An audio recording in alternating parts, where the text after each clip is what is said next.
Students, welcome back to SMS education. चलिए आज हम लोग जो बात करने वाले हैं वो देखेंगे यहाँ पे सीएसएस बैकग्राउंड प्रॉपर्टी। यहाँ पे हम लोग डिस्कस करेंगे कि सीएसएस में बैकग्राउंड किस तरीके से लगाया जाता है और क्या क्या चीज़ों हम बैकग्राउंड पे इम्प्लीमेंट कर सकते हैं। तो देखिए यहाँ पे छोटी सी डेफिनेशन भी दे रखी है हमने सीएसएस बैकग्राउंड की कि the CSS background property are used to define the background effect. मतलब कि अगर हमें अपने वेब पेज के बैकग्राउंड में कोई भी तरीके का इफेक्ट देना है तो हमें इस यूज करना होगा सीएसएस बैकग्राउंड प्रॉपर्टी। इसमें हम लोग डिफरेंट डिफरेंट टाइप के इफेक्ट दे सकते हैं, जैसे कि आप बैकग्राउंड कलर दे सकते हैं, उसके लिए प्रॉपर्टी लगा सकते हैं, या आप इमेज देना चाहते हैं तो आप इमेज के लिए प्रॉपर्टी लगा सकते हैं। तो आप जैसा भी चाहेंगे वैसा भी यहाँ पे यूज कर सकते हैं। अब हम लोग यहाँ पे देखेंगे कि कौन कौन सी प्रॉपर्टी यूज कर सकते हैं। देखिए सबसे पहले हम लोग कलर प्रॉपर्टी यूज कर सकते हैं, दूसरा इमेज यूज कर सकते हैं, थर्ड नंबर पे हम लोग यहाँ पे किसी भी इमेज को कई बार रिपीट भी कर सकते हैं, फोर्थ नंबर पे हम लोग अटैचमेंट लगा सकते हैं, फिफ्थ नंबर पे पोजीशन डिसाइड कर सकते हैं। कोई भी इमेज बनी हुई है तो उसकी पोजीशन को भी डिसाइड किया जा सकता है। उसकी ओरिजिनल पोजीशन है या आप उसको चेंज करना चाहते हैं वो पोजीशन आप डिसाइड कर सकते हैं, या किसी टाइप की कोई क्लिप लगाना चाहते हैं तो वो आसानी से यहाँ पे लगा सकते हैं, कलर और इमेज दोनों के भी यहाँ पे।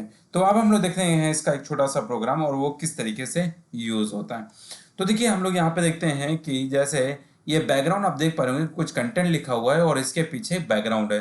तो ऐसा ही अगर हमें सीएसएस से करना हो तब उसके लिए क्या करना होगा, तो हमें बैकग्राउंड कलर देना होगा और उस बैकग्राउंड कलर की मदद से हम लोग क्या कर सकते हैं, डिफरेंट डिफरेंट कलर को शो करा सकते हैं। तो देखिए छोटी सी यहाँ बात लिखी हुई है कि this property specify the background colour on an element. Colour name as, जो भी कलर हम लोग यहाँ पे डिफाइन करेंगे वो एज अ नेम के अकॉर्डिंग, जैसे ग्रीन कर देंगे। हेक्सा वैल्यू करना हो आप हेक्सा वैल्यू कर सकते हैं, या आरजीबी करना हो तो आप आरजीबी वैल्यू यहाँ पे दे सकते हैं। तो देखिए सिंपल सा हमने कोड यहाँ पे दे रखा है कि बैकग्राउंड कलर किस तरीके से किया जाता है। अब हम लोग क्या करेंगे, इस कोड को जो है नोटपैड पर टाइप करके और देखेंगे कि किस तरीके से हम लोग कलर चेंज करते हैं। तो मैं इस पूरे प्रोग्राम को लिख लेता हूँ, कंट्रोल सी से कॉपी कर लेता हूँ और कंट्रोल सी से कॉपी करने के बाद मैं विंडो के साथ आर रन करता हूँ और यहाँ से नोटपैड अपना ओपन कर लेता हूँ। जो भी था उसी नोटपैड में हमने क्या कर रखा है उसको पेस्ट कर दिया। अब देखिए हमारे पास ये कंटेंट आ गया। इस फाइल को हम लोग क्या करेंगे, यहाँ से सेव कर देते हैं और सेव करने के बाद डेस्कटॉप पे मैं रख दे रहा हूँ इस फाइल को। तो डेस्कटॉप पे रख दिया और डेस्कटॉप पे रखने के बाद hh.html कर देता हूँ और करने के बाद मैं इसको सेव कर देता हूँ। अब देखिए सेव हो गई। सेव करने के बाद हमें क्या करना है, इसको देखना है कि कहाँ पे, देखिए मैंने ये बना दिया। इस पर क्लिक कर देता हूँ और देख पा रहे हैं कि यहाँ पे जो है एक स्पेशल टाइप का कलर आपके सामने डिस्प्ले होने लगा। अगर कलर ये मुझे चेंज करना है तो उसके लिए क्या करना होगा, देखिए यहाँ पे जो कलर का कोड लिखा था, यहाँ पे जो कलर का नेम लिखा है, इस कलर के नेम को मैं चेंज कर लेता हूँ। यहाँ पे मैं देता हूँ ग्रीन। देने के बाद मैं इसको कंट्रोल से सेव कर लेता हूँ और यहाँ जाने के बाद वेब पेज अपना ओपन करके मैं इसको रिफ्रेश कर लेता हूँ। देखिए ग्रीन कलर से यहाँ पे डिस्प्ले होने लगा। तो इस तरीके से हम कोई भी कलर का नाम दे सकते हैं। अगर हमें कलर कोड करना हो तो कलर कोड के लिए क्या करना होगा, जैसे सपोज दैट यहाँ पे देखिए हेक्सा कलर में हमने ये कलर दे रखा था। मैं इसी कलर कोड को यहाँ पे कॉपी कर लेता हूँ और कॉपी करने के बाद मैं इसी अपने नोटपैड वाले फाइल में जाके और यहाँ पे मैं हेक्सा वैल्यू को पेस्ट कर देता हूँ। तो मैं यहाँ पे लगा के कंट्रोल वी से पेस्ट कर दिया।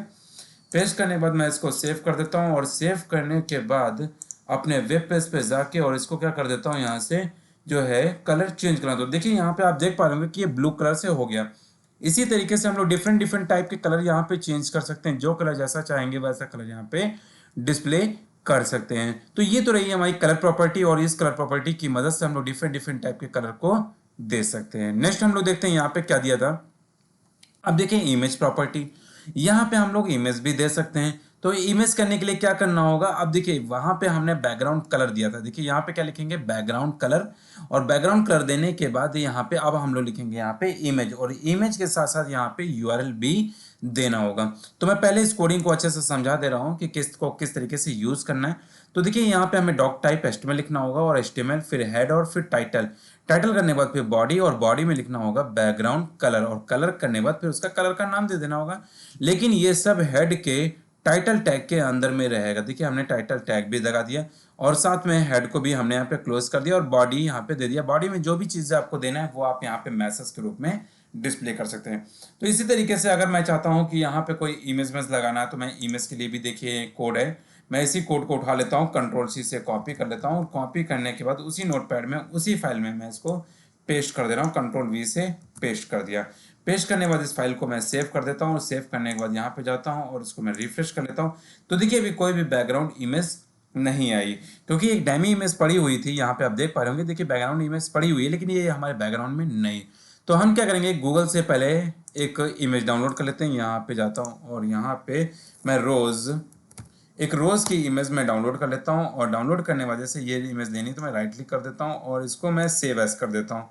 सेव एज करने के बाद डेस्कटॉप पे ही मैं इसको सेव कर देता हूँ रोज़ के नाम से। और ये देखिए जेपीजी है, मैं इसको सेव कर देता हूँ। सेव करने के बाद फिर मैं यहाँ जाता हूँ और इसका नाम यहाँ पे मेंशन कर देता हूँ। तो मैं यहाँ पे लिख देता हूँ rose.jpeg। अब देखिए इस फाइल को मैं कंट्रोल एस से सेव कर देता हूँ और सेव करने के बाद वेब पे जाता हूँ और वेब पे जाने के बाद अपनी इस फाइल को क्लोज कर देता हूँ। क्लोज करने के बाद रिफ्रेश कर देता हूँ, देखिए तब भी नहीं आया। अब मैं दिखाता हूँ कि क्यों नहीं आया, क्योंकि प्रॉब्लम इस जगह पे ये आ रही थी हमारे पास कि ये जो इमेज थी वो, इसका प्रॉपर्टी पहले मुझे चेक करना होगा कि इस इमेज का प्रॉपर्टी क्या है। तो मैं इस पर क्लिक कर देता हूँ और यहाँ पे प्रॉपर्टी पे जाके और इसकी प्रॉपर्टी चेक करूँगा तो देखिए यहाँ पे JFIF डिस्प्ले कर रहा है। तो पहले तो हम लोग यहाँ पे JFIF को चेक कर लेते हैं, क्या JFIF लेता है। JFIF लेता हूँ, इसको मैं कंट्रोल से सेव कर देता हूँ। सेव करने के बाद ऑल टैप और यहाँ से हमारा जो ये वेब पेज था मैं इस पर रिफ्रेश कर लेता हूँ। देख पा रहे होंगे कि यहाँ पे ये सारी की सारी इमेजेस यहाँ पे डिस्प्ले करते हुए नजर आने लगी। लेकिन ये जो इमेजेस थी ये हमारी रिपीटेशन है, तो इसके लिए आप स्पेशल टाइप की प्रॉपर्टी भी लगा सकते हैं कि ये फिक्स हो जाए, रिपीट ना हो। लेकिन अभी हमें क्या देखना था कि बैकग्राउंड में इमेज लगाना था। तो देखिए हमने यहाँ पे इमेज लगा दिया और ये जो इमेज लगी हुई है वो रिपीटेशन है कि एक इमेज कई बार रिपीट हो रही है। चलिए अब हम लोग अगला देखते हैं। नेक्स्ट हमारे पास है कि जो बैकग्राउंड का ओरिजिनल प्रॉपर्टी वो मैं आपको दिखाता हूँ। इसी में सब कुछ दिखाता हूँ कि रिपीट करना है या नहीं रिपीट करना है, और करना है तो किस तरीके से रिपीट करना है। तो देखिए हम लोग क्या करते हैं, इसी कोड को मैं पूरा कॉपी कर लेता हूँ, कंट्रोल सी से कॉपी कर देता हूँ। कॉपी करने के बाद मैं अपने नोटपैड में चले जाता हूँ। नोटपैड में जाने के बाद मैं इसको कंट्रोल वी से पेस्ट कर देता हूँ। अब इसको मैं सेव कर देता हूँ और सेव करने के बाद इसका आउटपुट जो है वो मैं आपको दिखाता हूँ। मैं इसको रिफ्रेश कर लेता हूँ पेज को, तो आप देख पा रहे होंगे कि यहाँ पे तीनों में कोई इमेज नहीं दिख रही है। तो हमें क्या करना होगा, ये इमेज जो हमारी थी इस इमेज को चेंज करना होगा, क्योंकि हमारी इमेज का नाम था रोज़। तो हम लोग यहाँ पे रोज़ दे देंगे और रोज़ डबल कोड में रखेंगे यहाँ पे। और मैं इसको देता हूँ रोज़ डॉट JFIF दे देता हूँ और JFIF में इसी चीज़ को मैं कॉपी कर लेता हूँ और कॉपी करने के बाद कंट्रोल सी से कॉपी कर लेता हूँ और यहाँ से जाने के बाद मैं पेस्ट कर लेता हूँ कंट्रोल वी से पेस्ट। इसको भी मैं डबल कोड में ही रख देता हूँ जिससे आसानी हो जाए हमें।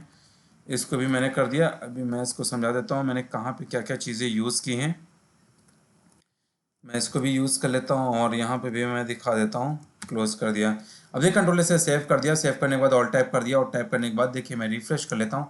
तो अभी आप देख पा रहे होंगे कि ये इमेज देखिए थोड़ा सी इधर थी, ये इमेज इधर है। इस इमेज में नहीं दिख रहा है क्योंकि वो सेंटर में आपके आ जाएगी। तो मैं इस इमेज को छोटा कर देता हूँ और छोटे करने के बाद फिर आपकी साइज़ यहाँ पे डिस्प्ले होने लगेगी। तो आप देखिए क्या कह रहा है, पहले कोडिंग समझा देता हूँ। तो देखिए यहाँ पे क्या दिया है कि आपके पास इमेज थी, इमेज हमारे पास जो लेना था उसके लिए आप यहाँ पे डॉक टाइम देंगे, फिर हेड देंगे, फिर टाइटल देंगे, यहाँ पे HTML हेड, फिर उसके बाद स्टाइल दे दिया। क्योंकि स्टाइल में क्या रखा है हमने, ये इंटरनल CSS का यूज़ किया गया है, क्योंकि हमने यहाँ पे सेलेक्टर example1 के नाम से पहले तो हमने बॉर्डर दिया है। देखिए 10 पिक्सल का बॉर्डर है, डैशेस है एंड ब्लैक है।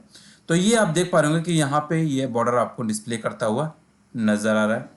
अब नेक्स्ट क्या था यहाँ पे, फिर हमारे पास यहाँ पैडिंग लगी हुई 25 पिक्सल्स की। यहाँ पे जो ये है आपका बैकग्राउंड जो इमेज लगी थी, तो हमने राइट यहाँ पे URL दे दिया और URL में इमेज दे दिया।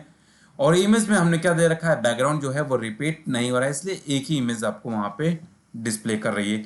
और साथ में हमने क्या रखा है, बैकग्राउंड जो है वो हमारा क्या होना चाहिए, ओरिजिन होना चाहिए और पैडिंग बॉक्स के अंदर ही आना चाहिए। तो देखिए यहाँ पे पैडिंग बॉक्स के अंदर ही आपको डिस्प्ले कर रहा है। फिर उसके बाद हमने क्या दिया था, सेम कंडीशन में देखिए बॉर्डर हमारा 10 पिक्सल हो गया, ब्लॉक हो गया और ये हमारा ब्लैक कलर का हो गया और इसी ब्लैक कलर में हमें यहाँ पे डिस्प्ले करता हुआ नजर आ रहा है। तो ये सारी चीज़ें हम लोगों ने यहाँ पे देख रखी है। तो आप डिफरेंट टाइप की चीज़ों को आप मेंटेन यहाँ पे कर सकते हैं। तो देखिए ये हमारी इमेज हो गई, ये थोड़ा सा हट के आ रहा है पैडिंग में, देखिए पैडिंग से छिप के आ रहा है और यहाँ पे कुछ नहीं था तो इसलिए यहाँ पे डिस्प्ले नहीं कर रहा है। तो इस तरीके से हम लोगों ने देखा कि यहाँ पे किस किस तरीके से क्या क्या चीज़ें मेंटेन हो रही हैं। तो ये हमारी रहा कि CSS में बैकग्राउंड प्रॉपर्टी कैसे यूज़ करते हैं। तो स्टूडेंट्स हम लोग नेक्स्ट वीडियो में मिलते हैं नेक्स्ट टॉपिक के साथ। Okay, thank you.